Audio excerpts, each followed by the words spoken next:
नमस्कार, आपका Trivedi classes YouTube channel में स्वागत है। एक बहुत ही बढ़िया सा समसामयिक टॉपिक जो लोकतंत्र का सबसे बड़ा पर्व है, यानी कि आगामी जो लोकसभा का जो चुनाव है, जो आगामी 18वीं लोकसभा का जो चुनाव है, उसकी घोषणा हो गई है। ये लोकसभा का जो चुनाव जो देश का सबसे बड़ा राष्ट्रीय पर्व है, इसका आयोजन 7 चरणों में होना है।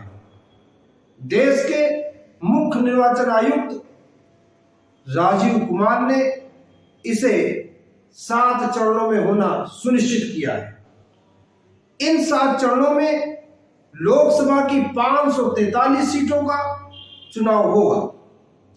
इनमें से उत्तर प्रदेश में सबसे अधिक लोकसभा की सीटें हैं, जिनकी की संख्या 80 है। यानी हमारे अपने उत्तर प्रदेश में 80 लोकसभा की सीटें, और उत्तर प्रदेश की इन 80 सीटों का चुनाव 7 चरणों में होगा। या ये जो 7 चरण हैं, इनका जो आयोजन है, पहला चरण 19 अप्रैल को होगा। यानी 19 अप्रैल को जो लोकसभा का जो चुनाव होगा, उसका जो पहला चरण होगा वो 19 अप्रैल को होगा। इसमें उत्तर प्रदेश की 8 लोकसभा सीटों का चुनाव होगा। इसके बाद जो दूसरा चरण होगा वो 26 अप्रैल को होगा, और इसमें उत्तर प्रदेश की फिर से 8 लोकसभा सीटों का चुनाव होगा। आपको बता दें, जो तीसरा चरण है वो 7 मई को होगा, और इसमें 10 लोकसभा सीटों का चुनाव होगा।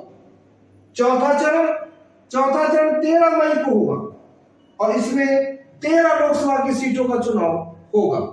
इसी प्रकार 5वें चरण 20 मई को होगा, जिसमें कि 14 लोकसभा सीटों का चुनाव होगा।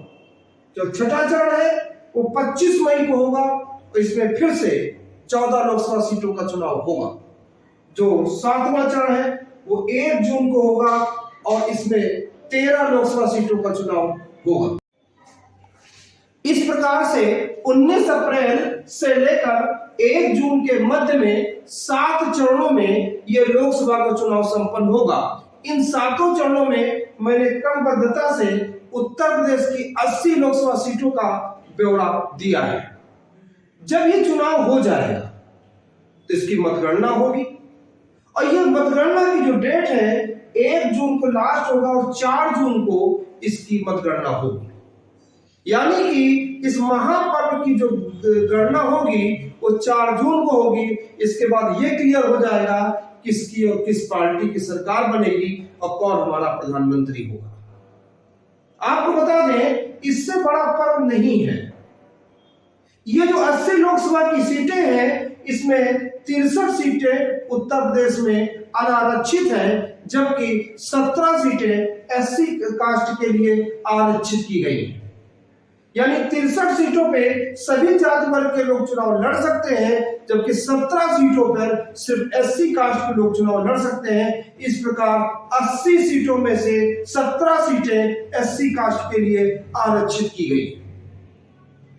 आपको बता दें कि ये जो 80 सीटें हैं, इनमें सिर्फ अनारक्षित में सभी कास्ट वर्ग के लोग आएंगे, और 17 सीटों में सिर्फ एससी कास्ट के लोग आएंगे। ये 18वीं लोकसभा का जो चुनाव होना है, इस पे आप सभी लोग बढ़ चढ़कर हिस्सा लें।